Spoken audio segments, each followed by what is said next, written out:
अस्सलाम वालेकुम students, how are you. उम्मीद करती हूँ कि आप सब खैरियत से होंगे। कोरोना प्रॉब्लम की वजह से यूनिवर्सल हाई स्कूल ने ऑनलाइन लेक्चर्स का जो इंतज़ाम किया है, उस हवाले से मैं आपकी साइंस की teacher miss Rabia class 8th आज आपको लेक्चर नंबर 8 दूंगी।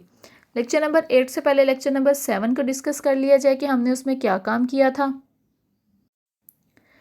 जी, लेक्चर नंबर 7 में हमने अपना टॉपिक पढ़ा था पैराफिलर नर्वस सिस्टम। पैराफिलर नर्वस सिस्टम में हमने पढ़ा था कि ये जो है वो कंसिस्ट करता है नेटवर्क ऑफ न्यूरॉन्स पे, और ये स्प्रेड होता है हमारी बॉडी में, फैला हुआ होता है, और ये कनेक्ट करता है हमारे बॉडी के ऑल पार्ट्स को सेंट्रल नर्वस सिस्टम के साथ। और सेंट्रल नर्वस सिस्टम में हमारा ब्रेन आ जाता है, हमारा स्पाइनल कोड आ जाता है। ब्रेन के बारे में भी आप पढ़ चुके हैं, स्पाइनल कोड के बारे में भी आप पढ़ चुके हैं, ठीक है। और इसके अलावा उन्होंने बोला था कि वो नर्व्स जो हमारे ब्रेन की तरफ से आती हैं वो क्रैनियल नर्व्स होती हैं, और वो नर्व्स जो हमारे स्पाइनल कोड की तरफ से आती हैं वो स्पाइनल नर्व्स कहलाती हैं। एक ह्यूमन बॉडी में 12 पेयर्स ऑफ क्रैनियल नर्व्स के होते हैं और 31 पेयर्स होते हैं स्पाइनल नर्व्स के।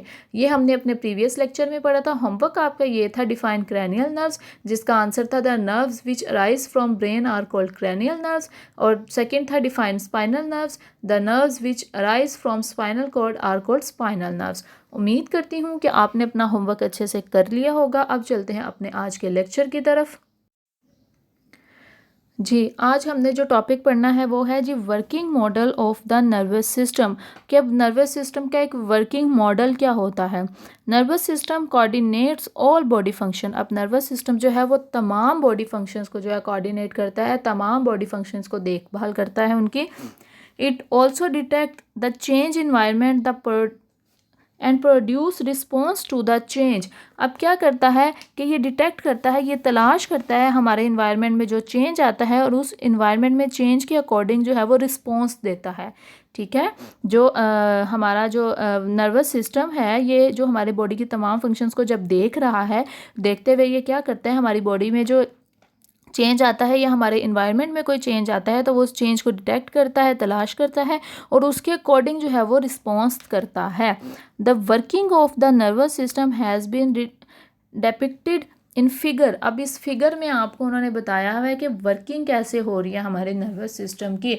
देखिए, आपको फर्स्ट उन्होंने सेंसरी न्यूरॉन्स की तरफ से, हमारे माइंड में जो सेंसरी न्यूरॉन्स की तरफ से एक एरो लगाया हुआ है कि सेंसरी न्यूरॉन्स में जब हमारे इसमें हमारे सेंस ऑर्गन्स आ जाते हैं, ठीक है। हमारा सोचना, हमारा ये सारी चीज़ें, तो जब हम कुछ भी सोचते हैं तो उसके बाद प्रोसेसिंग देखें, हमारा माइंड दिमाग बना हुआ है। अब दिमाग में हमारी उस चीज़ की प्रोसेसिंग स्टार्ट हो जाती है, ठीक है। सपोज करें कि आपको प्यास लगी है, ठीक है। आपको जब प्यास लगी है तो आपने जो है वो आपके सेंस ने आपको बताया कि आपको प्यास लगी है, वो आपके दिमाग में उसकी प्रोसेसिंग होगी कि मैंने पानी पीना है।